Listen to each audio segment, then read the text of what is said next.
বন্ধুরা আসসালামু আলাইকুম। যারা ফেসবুক পেজে কাজ করেন, কন্টেন্ট ক্রিয়েটার রয়েছেন, তাদের মধ্যে ম্যাক্সিমাম লোকই জানে না, যদি আপনার ফেসবুক পেজের রিলস ভিডিওতে কেউ স্ট্রাইক দেয়, তাহলে ওই স্ট্রাইকটা কিন্তু আপনার ফেসবুক পেজে আসবে না।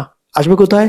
আপনি যেই প্রোফাইল দিয়ে ফেসবুক পেজটি তৈরি করেছেন, সেই ফেসবুক প্রোফাইলে স্ট্রাইক যাবে, কিন্তু আপনার ফেসবুক পেজে স্ট্রাইক আসবে না।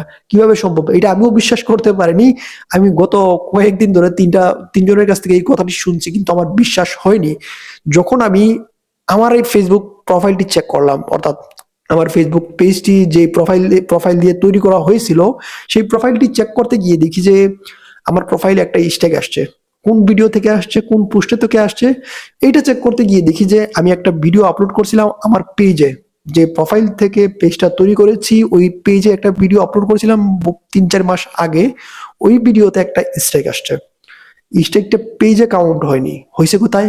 প্রোফাইলে। আপনারা দেখতে পারবেন, আপনারা এই যে পড়তে পারবেন যে আমার ট্যাগ 00F, এই পেজে স্ট্যাগ আসছে, কিন্তু এটা কাউন্ট করছে প্রোফাইলে। এই জন্য আমি আপনাদেরকে একটা জিনিস সাজেস্ট করব, যারা ফেসবুক পেজ নিয়ে কাজ করেন, আপনাদেরকে একটা জিনিস আমি এখানে সাজেস্ট করব। একটা আইডিতে, একটা প্রোফাইলে কখনো পেজ রাখবেন না। এর জন্য আপনাকে 2-3টা প্রোফাইলে, ফ্রেশ 2-3টা প্রোফাইলে আপনাকে আইডি অ্যাডমিন বানিয়ে রাখতে হবে।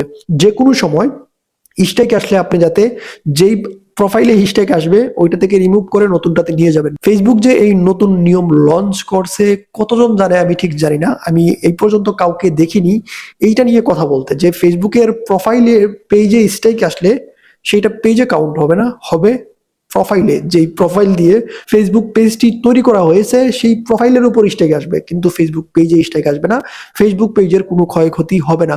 তবে কমিউনিটি গাইডলাইন স্ট্রাইক, যেগুলোকে আমরা বলে থাকি, যে ফেসবুকের রুলস যদি আপনি ভঙ্গ করেন, তাহলে ওই সমস্যাগুলো কিন্তু আপনার ফেসবুক পেজে আসবে।